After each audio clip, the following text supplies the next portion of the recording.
जय हिंद दोस्तों। स्वागत है आपका मध्य प्रदेश मंथन पर। दोस्तों, आज के वीडियो में हम चर्चा करेंगे मध्य प्रदेश के इतिहास से संबंधित कुछ महत्वपूर्ण प्रश्नों की।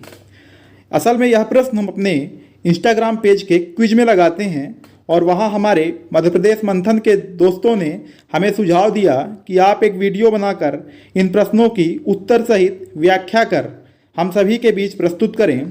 तो हम आप सभी के लोगों के अध्ययन अध्यापन को आसान बनाने की दृष्टि से यह एक नई सीरीज प्रश्न मंथन शुरू किए हैं, जिसमें हम विभिन्न विषयों के महत्वपूर्ण प्रश्नों का अध्ययन करेंगे। तो दोस्तों, वीडियो शुरू करने से पहले एक बात मैं आपको बताना चाहूँगा। अगर आप हमारे चैनल को सब्सक्राइब नहीं किए हैं तो प्लीज़ आप उसे सब्सक्राइब करें, क्योंकि आपका मात्र एक क्लिक हमारा मनोबल बढ़ाएगा। तो चलिए दोस्तों, हम शुरू करते हैं आज का वीडियो।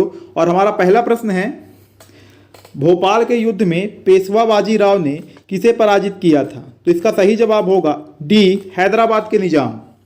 आइए देखते हैं इससे संबंधित कुछ महत्वपूर्ण तथ्य। 1737 ईसा में भोपाल के युद्ध में पेशवा बाजीराव ने हैदराबाद के निजाम को पराजित किया था। तो यहाँ पास ध्यान में रखने वाली चीज़ है, कब पराजित किया था? तो ये था 1737 ईसा।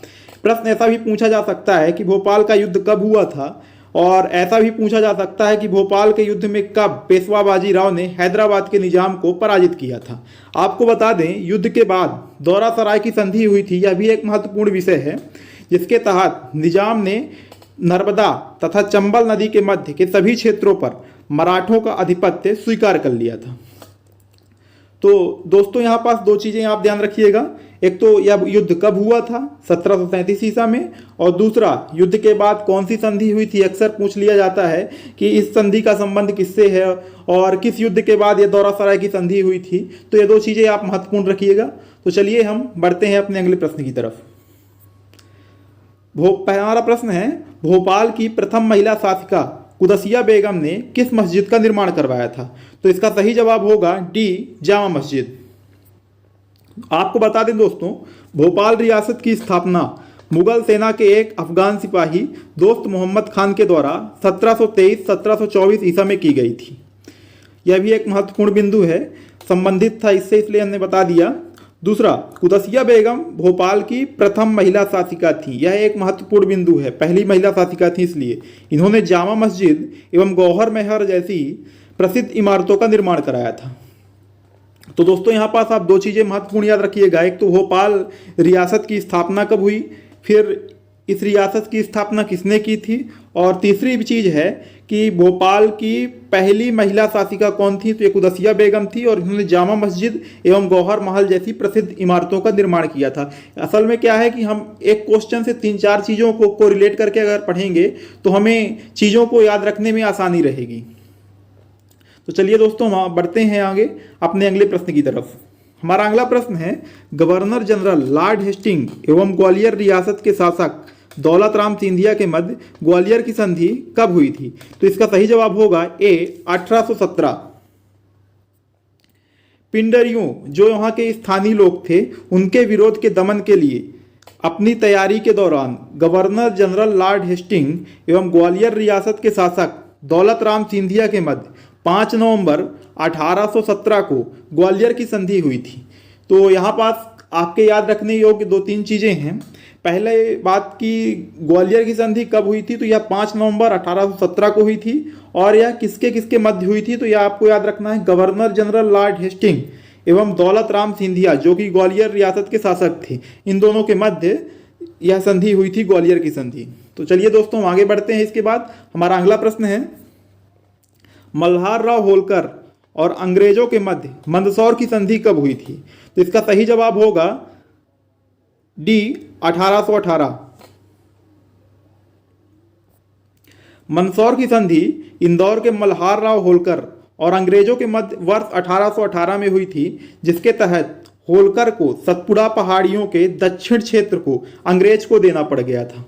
और आपको इसी से संबंधित, होलकर वंशों से संबंधित एक और संधि हुई थी, तो उसके बारे में भी बताए दे रहे हैं। वो वेलेजली के शासनकाल के दौरान वर्ष 1805 में राजपुर घाट की संधि हुई थी, जिसके तहत यशवंतराव होलकर को चंबल का उत्तरी भाग एवं बुंदेलखंड छोड़ना पड़ गया था। तो यहाँ पास आपके ध्यान में रखने योग्य कई चीजें हैं। पहली बात तो मंदसौर की संधि कब हुई थी, तो यह 1818 में हुई। फिर यह संधि किसके और किसके बीच में हुई थी, तो मल्हार राव होलकर और अंग्रेजों के बीच हुई थी। तो यहाँ से संबंधित एक और तथ्य हम आपको बता दिए हैं, राजपुर घाट की संधि। तो यह संधि 1805 में हुई थी और यह विलेज अली और यशवंतराव होलकर के मध्य हुई थी।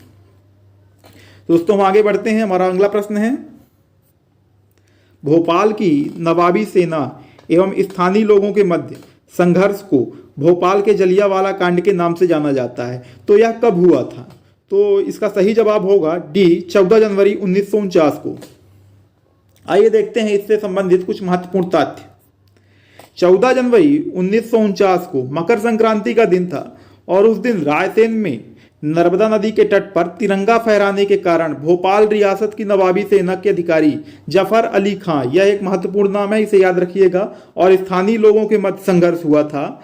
और इस संघर्ष के दौरान नवाब की सेना ने संघर्ष कर रहे कुछ लोगों के ऊपर गोली चलाकर उनकी हत्या कर दी थी और तब से इस कांड को भोपाल के जलियांवाले कांड के नाम से जाना जाता है। दोस्तों यहाँ पास आपको कुछ चीज़ें याद रखनी है। पहली बात तो जो भोपाल का जलियांवाला का कांड है यह कब हुआ, तो इसका सही जवाब था 14 जनवरी 1949 को। और भोपाल का जलियांवाला कांड कहाँ हुआ ऐसा भी पूछा जा सकता है, तो यह रायसेन जिले में हुआ था। और जलियांवाला कांड किसके बीच संबंधित है, तो वह स्थानीय लोगों और नवाबी सेना के जो अधिकारी थे जफर अली खां, उनके मध्य हुआ था। तो यह कुछ ध्यान में रखने योग्य चीज़ें थी जिन्हें हमने आपको बताया। इसके बाद हम आगे बढ़ते हैं और हमारा अगला प्रश्न है, भारत में कृषि एवं पशुपालन के प्रथम साक्ष्य मध्य प्रदेश के किस स्थान से प्राप्त हुए हैं, तो इसका सही जवाब होगा बी आजमगढ़। दोस्तों होशंगाबाद जिले में स्थित आजमगढ़ से मानव के पशुपालक होने का प्रथम साक्ष्य प्राप्त हुआ तथा यहाँ मानव शव के साथ कुत्ते के दफनाए जाने का भी प्रमाण मिलता है। तो यहाँ पास आपको याद रखना है, पहली बात तो आजमगढ़ मध्य प्रदेश के किस जिले में है, यहाँ से भी ऐसा भी प्रश्न बनने की संभावना रहती है कि पूछ लिया जाएगा कि आजमगढ़ मध्य प्रदेश के किस जिले में है। तो यहाँ पास आपको याद रखना है होशंगाबाद। और यहाँ क्या प्राप्त हुआ, जो उत्खनन हुआ था उसके दौरान पशुपालक होने का प्रथम साक्ष्य प्राप्त हुआ और मानव शव के साथ कुत्ते के दफनाए जाने का भी प्रमाण मिला था। ये कुछ ध्यान में रखने योग्य की चीज़ें हैं। इनके बाद हम आगे बढ़ेंगे और हमारा अगला प्रश्न है, घोड़ा डोंगरी में आदिवासियों ने जंगल सत्याग्रह कब किया, तो इसका सही जवाब होगा बी 1930। वर्ष 1930 में घोड़ा डोंगरी क्षेत्र में आदिवासियों ने सत्याग्रह किया, जिसे जंगल सत्याग्रह के नाम से जाना जाता है। जंगल सत्याग्रह महात्मा गांधी द्वारा प्रारंभ किए गए नमक सत्याग्रह से प्रेरित था। इसका नेतृत्व डीपी मिश्रा और लाला राम वाजपेयी आदि नेताओं ने किया था। तो ये इसमें ध्यान में रखने योग्य की चीज़ें हैं। पहला तो ये जंगल सत्याग्रह कब हुआ, तो यह 1930 में हुआ। और कहाँ हुआ, तो ये घोड़ा डोंगरी जो कि बैतूल जिले में पड़ता है वहाँ हुआ था। और इसका नेतृत्व किसने किया था, यह भी एक महत्वपूर्ण चीज़ है, इसे भी आप याद रखेंगे। तो इसका नेतृत्व डीपी मिश्रा और लाला राम वाजपेयी जैसे नेताओं ने किया था। तो इसके बाद हम आगे बढ़ेंगे और हमारा अगला प्रश्न है, छतरपुर जिले में उर्मिल नदी के तट पर चरण पादुका नरसंहार कब हुआ, तो इसका सही जवाब होगा 14 जनवरी 1931। 14 जनवरी 1931 को मकर संक्रांति के दिन छतरपुर जिले में उर्मिल नदी के तट पर स्थित सिंहपुर चरण पादुका मैदान में चल रही आम सभा में को ब्रिटिश सैन्य बलों ने चारों ओर से घेर कर आम सभा में उपस्थित लोगों पर गोलियां चलाईं। इस नृशंस हत्याकांड में 21 लोगों की मृत्यु हो गई और 26 लोग घायल हो गए थे।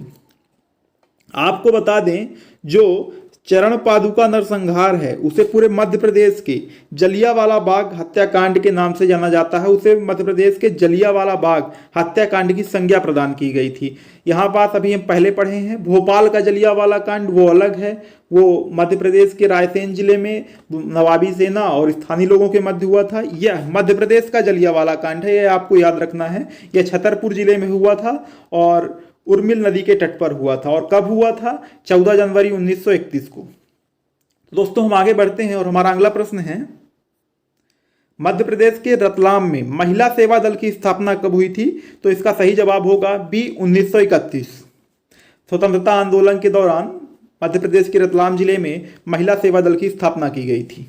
इसके बाद हमारा अगला प्रश्न है, कांग्रेस के किस अधिवेशन के तहत मध्य प्रदेश के त्रिपुरी में नेताजी सुभाष चंद्र बोस कांग्रेस के अध्यक्ष चुने गए थे? तो इसका सही जवाब होगा बी 52वां कांग्रेस का अधिवेशन था जिसमें नेताजी सुभाष चंद्र बोस कांग्रेस के अध्यक्ष चुने गए थे। आइए इससे संबंधित कुछ महत्वपूर्ण तथ्य हम देखते हैं।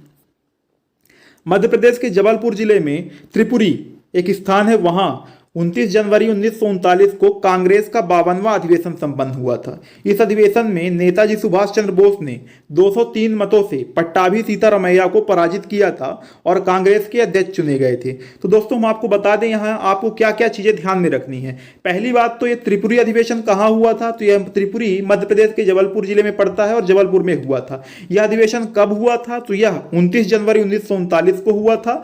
और कौन से क्रम का अधिवेशन था? क्योंकि मध्य प्रदेश में हुआ तो यह भी याद रखना जरूरी है, यह 52वां अधिवेशन हुआ था। और इस अधिवेशन में पूछा जा सकता है कि नेताजी सुभाष चंद्र बोस किसको हराकर कांग्रेस के अध्यक्ष चुने गए थे? तो यहां पास आपको ध्यान रखना है पट्टाभी सीतारमैया। इसके बाद हम आगे बढ़ते हैं। हमारा अगला प्रश्न है, सांची स्तूप की खोज किसने की थी? तो इसका सही जवाब होगा डी जनरल टेलर।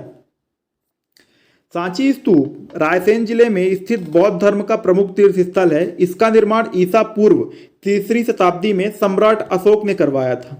सांची स्तूप की खोज वर्ष 1818 में जनरल टेलर ने की थी। और आपको बता दें यूनेस्को द्वारा वर्ष 1989 में सांची स्तूप को विश्व धरोहर घोषित किया गया है। यहाँ पास आपको कुछ चीज़ें याद रखनी है। पहली बात कि सांची स्तूप किस जिले में है? तो यह रायसेन जिले में है। दूसरा, इसका निर्माण किसने कराया? तो सम्राट अशोक ने करवाया। और सबसे महत्वपूर्ण कि इस स्तूप की खोज किसने की? तो यह वर्ष 1818 में जनरल टेलर ने इसकी खोज की थी। और प्रश्न ऐसा भी पूछा लिया जाता है मध्य प्रदेश की परीक्षाओं में कि सांची स्तूप को यूनेस्को द्वारा विश्व धरोहर कब घोषित किया गया? तो यह वर्ष 1989 में इसे घोषित किया गया था विश्व धरोहर। इसके बाद हम आगे बढ़ेंगे और हमारा अगला प्रश्न है, रायसेन जिले में स्थित सांची का प्राचीन नाम क्या था? तो इसका सही जवाब होगा ए काकनाथ बाढ़। सांची को प्राचीन काल में पेदिसगिरी, चेतियागिरी, काकनाथ, काकनाथ बाट, बोट श्री इत्यादि नामों से पुकारा जाता था। और सांची स्तूप में देखी जाने वाली सजावट को भरहुत कहा जाता है। यहाँ महात्मा बुद्ध के 2 शिष्य सारिपुत्र और महामोगलायन की अस्थियों के अवशेष संरक्षित किए गए हैं। और आपको बता दें वर्ष 2017 में सांची स्तूप का छाया चित्र 200 रुपए के नोट में छापा गया था। यह भी एक महत्वपूर्ण बिंदु है। यहाँ पास आप कुछ चीजें याद रखिएगा। पहली बात तो सांची को किन किन नामों से जाना जाता है तो हम आपको बता ही चुके हैं। दूसरा बात, सांची में महात्मा बुद्ध के 2 शिष्य का क्या नाम है जिनकी अस्थियां सुरक्षित की गई हैं, यहाँ संरक्षित की गई हैं? तो इसका सही जवाब रहेगा सारिपुत्र और महामोगलायन। और सबसे महत्वपूर्ण अभी हाल ही में था कि वर्ष 2017 में सांची स्तूप का जो छाया चित्र है वो 200 रुपए के नोट में छापा गया। तो यहाँ पास पूछा जा सकता है सांची स्तूप का छाया चित्र 200 रुपए के नोट में कब छापा गया? संभावना ऐसी बनती है, इसलिए आप याद रखिएगा इसे। इसके बाद हमारा अगला प्रश्न है, ताम्रपाषाण संस्कृति का प्रमुख स्थल काय था? उज्जैन से 25 किलोमीटर की दूरी पर किस नदी के तट पर स्थित है? तो इसका सही जवाब होगा सी काली सिंध। ताम्रपाषाण संस्कृति का प्रमुख स्थल काय था? मध्य प्रदेश के उज्जैन जिले के तराना तहसील के एक गांव है जो कि चंबल नदी की सहायक नदी काली सिंध के तट पर स्थित है। कायथापुरा स्थल की खोज का श्रेय श्री विष्णुधर वाकड़कर को जाता है, जिन्होंने इस पुर स्थल को वर्ष 1964 में खोज निकाला था। तो इससे आपको कुछ चीजें याद रखनी है। पहली बात तो ये ताम्रपाषाण संस्कृति का प्रमुख स्थल है कायथा, किसका संबंध किससे है? तो ताम्रपाषाण संस्कृति से है। यह किस जिले में है? तो यह उज्जैन जिले में है। और सबसे महत्वपूर्ण बात, किस नदी के तट पर है? तो यह काली सिंध नदी के तट पर स्थित है, जो कि एक चंबल की सहायक नदी है। और इसकी खोज किसने की, यह भी महत्वपूर्ण है। तो विष्णुधर वाकड़कर ने की। और कब की? तो 1964 में की। इसके बाद हमारा अगला प्रश्न है, जबलपुर के भेड़ा घाट में स्थित 64 योगिनी मंदिर का निर्माण किस कलचुरी शासक ने करवाया था? तो इसका सही जवाब होगा डी युवराज देव प्रथम। जबलपुर के भेड़ा घाट स्थित 64 योगिनी मंदिर का निर्माण 10वीं सदी में हुआ था।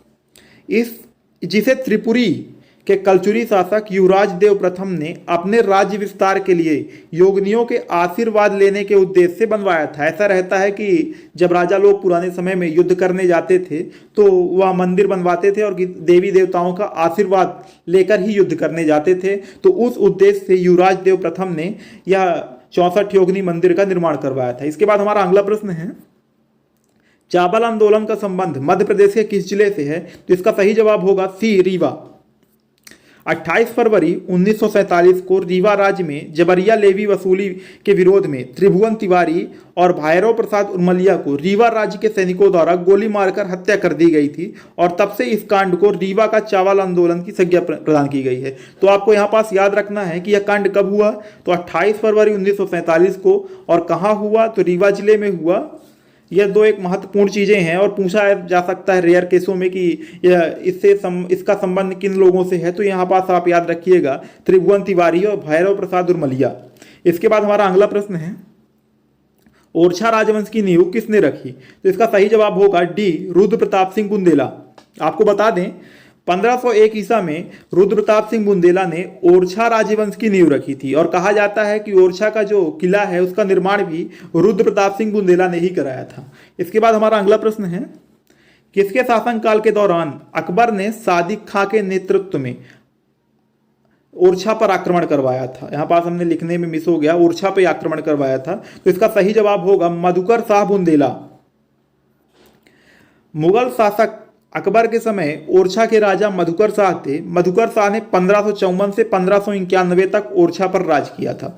हुआ क्या था कि एक बार अकबर के बुलाने पर जब मधुकर शाह दरबार में नहीं पहुंचे तो अकबर के द्वारा ओरछा पर चढ़ाई के लिए सादिक खां को भेजा गया और युद्ध हुआ। युद्ध में मधुकर शाह हार गए, लेकिन फिर बाद में मधुकर शाह के सबसे बड़े पुत्र राम शाह के द्वारा बादशाह से क्षमा याचना करने पर उन्हें ओरछा का शासक दोबारा बना दिया गया था। तो यहाँ पास आप याद रखेंगे कि ओरछा के युद्ध के लिए अकबर ने अपने किस सेनापति को भेजा था? तो सादिक खां को। और मधुकर शाह का संबंध किससे है? तो यह ओरछा राजवंश से संबंधित है। यह कुछ महत्वपूर्ण चीजें थी इस प्रश्न से। इसके बाद हमारा आगे बढ़ेंगे और हमारा अगला प्रश्न है, जहांगीर के कहने पर सराय बरार में अकबर के विशिष्ट मंत्री अबुल फजल का वध किसने कर दिया था? तो इसका सही जवाब होगा बी, ए, वीर सिंह बुंदेला। जहांगीर, जिन्हें सलीम के नाम से भी जाना जाता था, उनको नियंत्रित करने के उद्देश्य से अकबर ने अबुल फजल को भेजा था, लेकिन जहांगीर ने वीर सिंह बुंदेला की मदद से अबुल फजल का कत्ल करवा दिया था और इससे खुश होकर सलीम ने ओरछा की कमान वीर सिंह बुंदेला को सौंप दी थी और वीर सिंह ने जहांगीर महल बनवाया था, जो कि मुगल और बुंदेला की दोस्ती का प्रतीक है। तो यह थी कुछ इस प्रश्न से संबंधित महत्वपूर्ण जानकारियां। इनके बाद हम आगे बढ़ते हैं और हमारा अगला प्रश्न है, मध्य प्रदेश में लिखी छाछ शैलाश्रय किस जिले में स्थित है? तो इसका सही जवाब होगा ए, करसा मुरैना। भीमबेटका की तरह ही गुफाओं और छज्जे नुमा चट्टानों के बीच शैल चित्रों की एक लंबी श्रृंखला मध्य प्रदेश के मुरैना जिले के पहाड़गढ़ के करसा में मिलती है और इस जगह को लिखी छाछ कहा जाता है। तो यहाँ पास आपको याद रखना है लिखी छाछ मध्य प्रदेश के किस जिले से संबंधित है? तो इसका सही जवाब होगा मध्य प्रदेश के मुरैना जिले से यह संबंधित है, जो कि याद रखने के योग्य है प्रतियोगी परीक्षाओं के लिए। इसके बाद हमारा अगला प्रश्न है, मध्य प्रदेश में का लिखी दंत शैल चित्र, यहाँ पास शैल क्षेत्र टाइपिंग मिस्टेक थी, किस जिले में स्थित है? तो इसका सही जवाब होगा ए, इसका सही जवाब होगा सी, अशोकनगर। चंदेरी अशोकनगर में लिखी दंत शैल चित्र स्थित है, जिसे राज्य की धरोहर का भी दर्जा दिया गया है। यह प्रमुख धरोहरों में से राज्य की प्रमुख धरोहरों में से एक है लिखी दंत शैल चित्र और यह चंदेरी अशोकनगर में स्थित है। तो दोस्तों आज का वीडियो हम यही समाप्त करते हैं। आगे कुछ महत्वपूर्ण प्रश्नों की चर्चा हम अपने अगले वीडियो में करेंगे और हम आशा करते हैं कि आप हमारे द्वारा दी गई जानकारी से संतुष्ट हुए होंगे और आपको यह वीडियो जरूर पसंद आया होगा। तो इसे लाइक, शेयर और सब्सक्राइब जरूर करें। अगर आप अपना कोई सुझाव भी हमें देना चाहते हैं तो कमेंट बॉक्स में कमेंट करके जरूर बताएं। धन्यवाद दोस्तों।